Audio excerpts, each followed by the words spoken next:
Buenos días. Aquí voy a presentarle y hablarle un poco de lo que es mi portafolio. En primer lugar, vamos a encontrar la presentación del mismo. Mi nombre es Juan José Madera.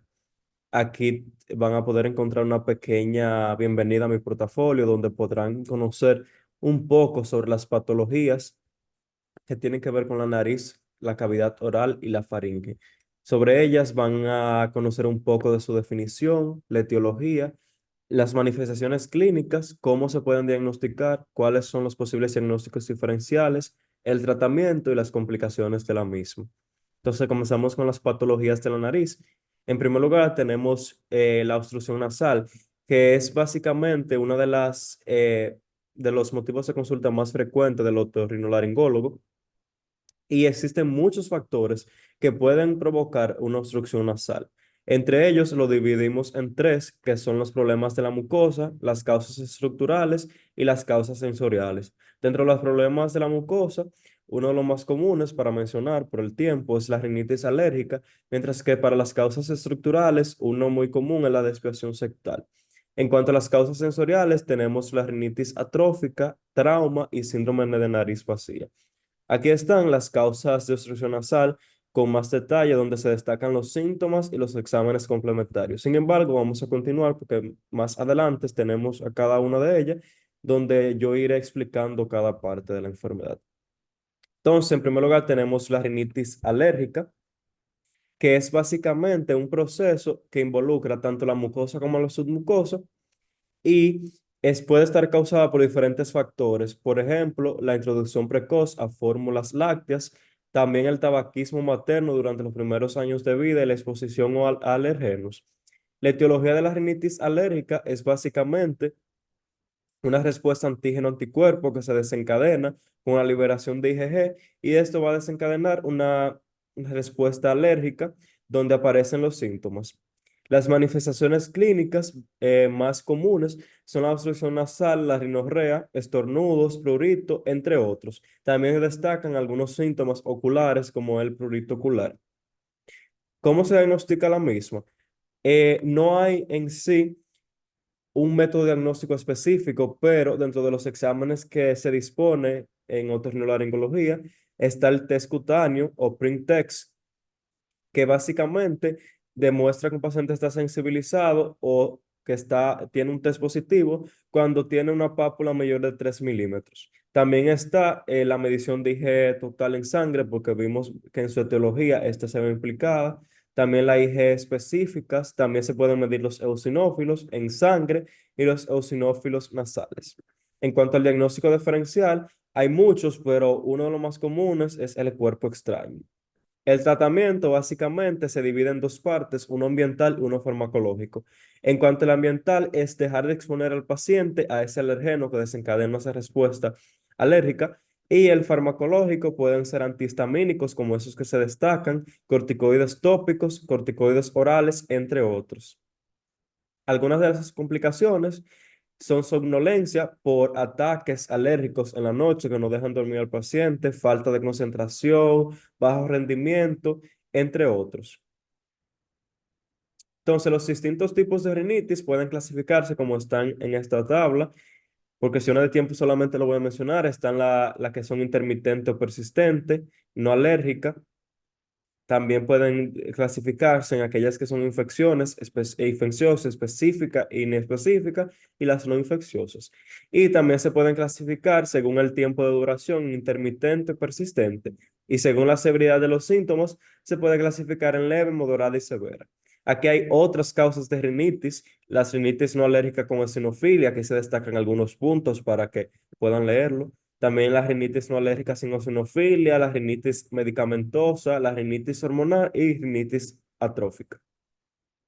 También tenemos otra causa de obstrucción nasal que es la rinosinusitis aguda. Ese es básicamente un grupo de desórdenes que se caracteriza por un proceso inflamatorio de la mucosa, tanto de la nariz como los senos paranasales, que dura menos de 12 semanas. La etiología puede ser tanto viral como bacteriana. En adultos, lo más común en lo viral es el rinovirus y el coronavirus. Y en niños, la parainfluencia y el virus sincitial respiratorio. Ya dentro de la bacteriana tenemos Streptococcus pneumoniae, Haemophilus influenzae y Mozzarella catarrhalis. ¿Cuáles son las manifestaciones clínicas de esta? Bueno, obstrucción nasal, congestión nasal. Algunos tienen sensación de nariz tapada o descarga nasal. La forma de diagnóstico es básicamente que lo que se hace es una nasofibroscopía o una TAC de cavidades paranasales, pero el gol estándar es el cultivo porque vimos que en su etiología se ven implicados tanto factores virales como bacterianos. Dentro del diagnóstico diferencial tenemos el resfriado común, la rinitis alérgica, cuerpo extraño, entre otros. Y para el tratamiento se deben tener en cuenta, o se debe ver si el paciente tiene una rinorrea purulenta, si tiene una duración de síntomas de más de 10 días, una doble curva o la secreción purulenta por meato medio. Entonces, aquí podemos indicar antibióticos, que el de primera línea es amoxicilina, que se indica de 10 a 14 días, y los corticoides intranasales.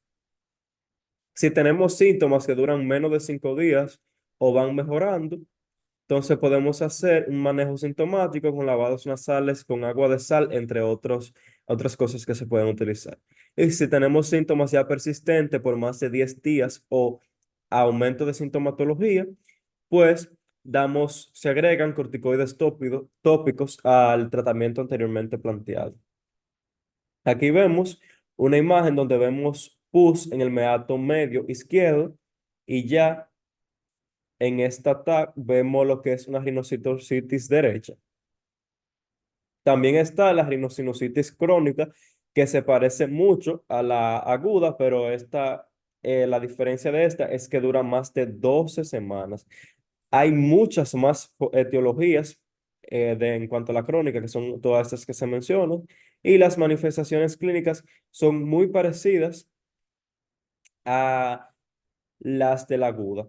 Pero aquí se agrega que deben haber dos o más síntomas sinusales, uno de los cuales puede ser A o B. Dentro de ello, descarga nasal anterior, congestión o obstrucción, dolor o presión facial o hiposmia o anosmia en adultos y tos, que es la que destaca en niños. La forma de diagnóstico es básicamente hacer un examen físico completo y también se puede hacer nasofibroscopía, endoscopía rígida nasal. En cuanto al tratamiento, aquí tengo una tabla donde resume el manejo médico, pero además existe el tratamiento quirúrgico en caso de que falle el medicamentoso. Aquí tenemos dos imágenes, una rinoscopía anterior con presencia de secreción mucopurulenta y una endoscopia nasal que evidencia un pólipo en el meato medio. Hay muchas complicaciones de la rinosinusitis, la voy a mencionar rápido porque me doy cuenta que el tiempo se me está agotando. Tenemos complicaciones orbitarias, dentro de ellas la celulitis presectal y orbitaria. También tenemos complicaciones intranasales como acceso epidural, acceso subdural cerebral, cada uno de ellos se destaca ahí. Y también complicaciones óseas como es la osteomielitis. Otra causa de obstrucción nasal es la hipertrofia de cornete. Aquí tengo una imagen donde se puede ver.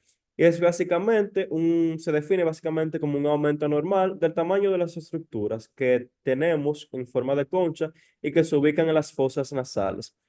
Pueden tener varias etiologías, pero una de ellas son infecciones crónicas de las vías respiratorias superiores y alergias.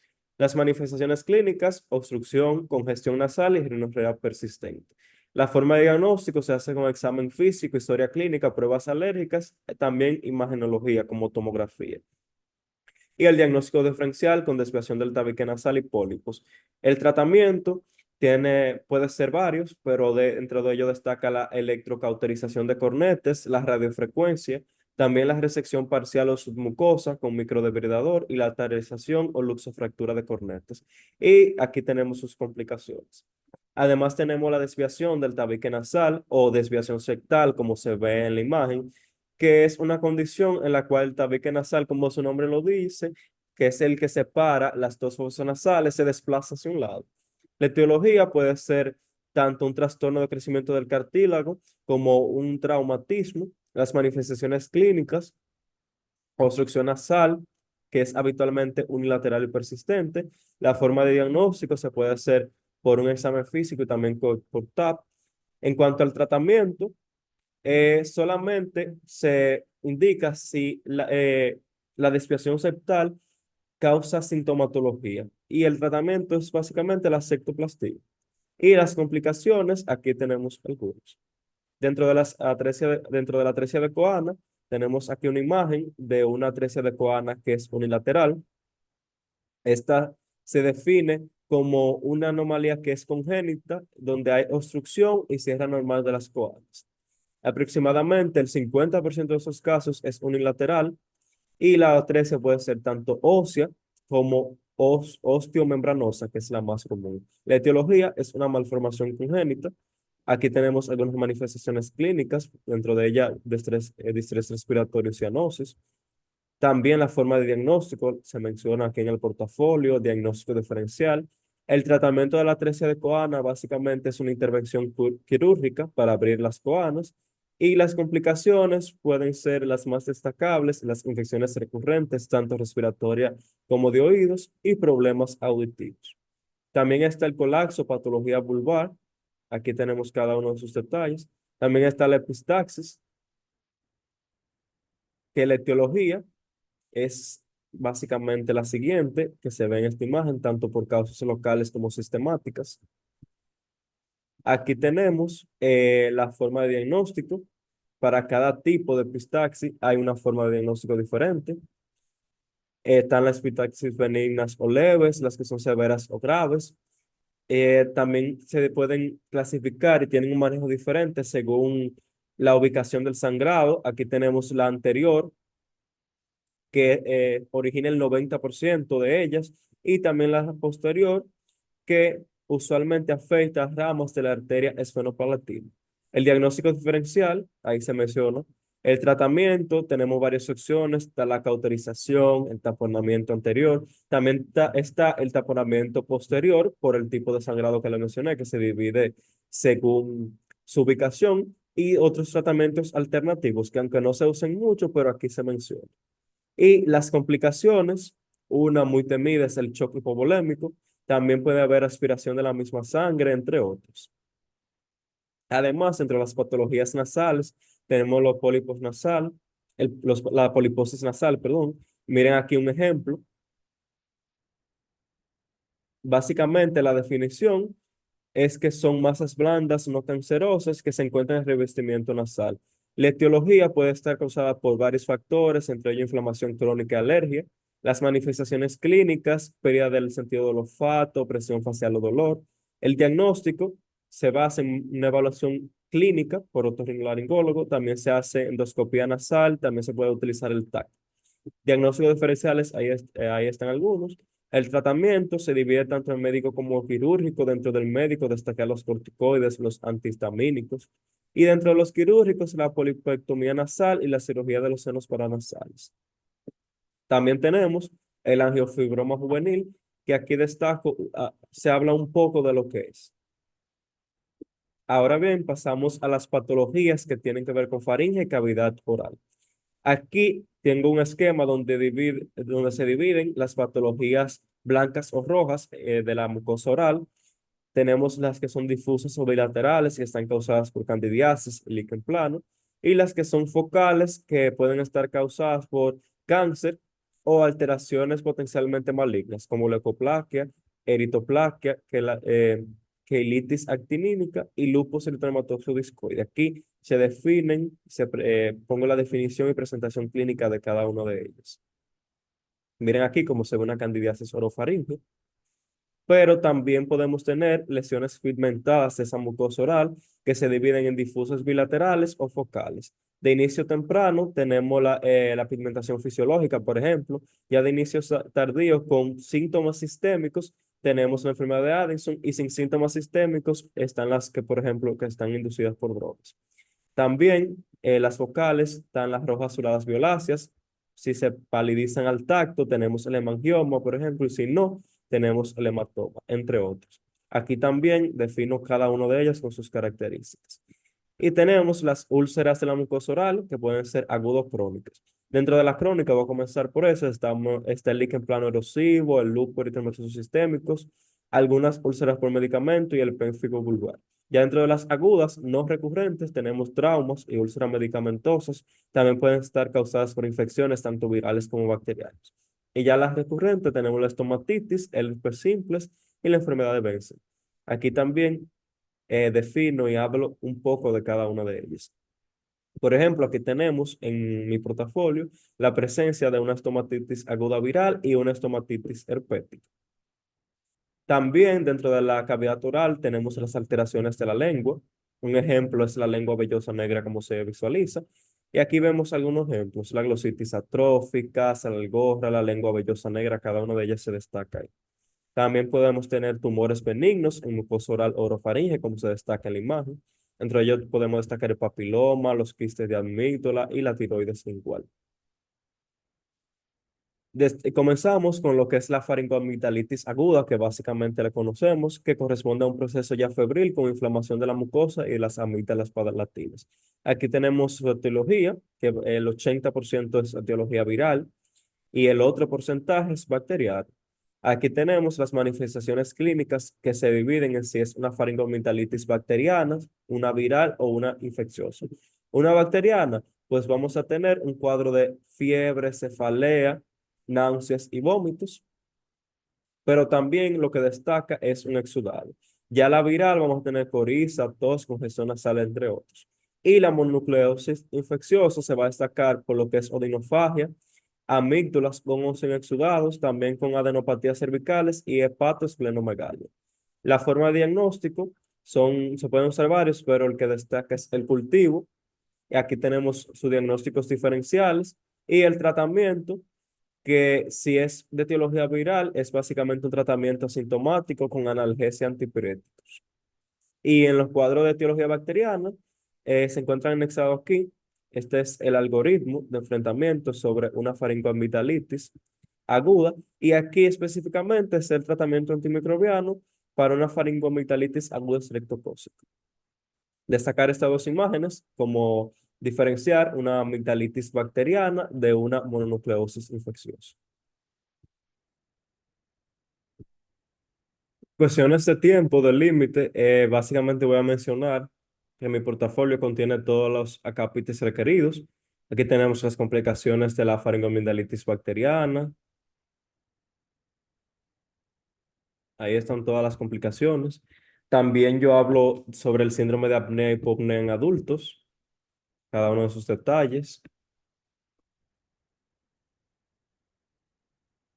También de la hipertrofia de amígdalas y adenoides.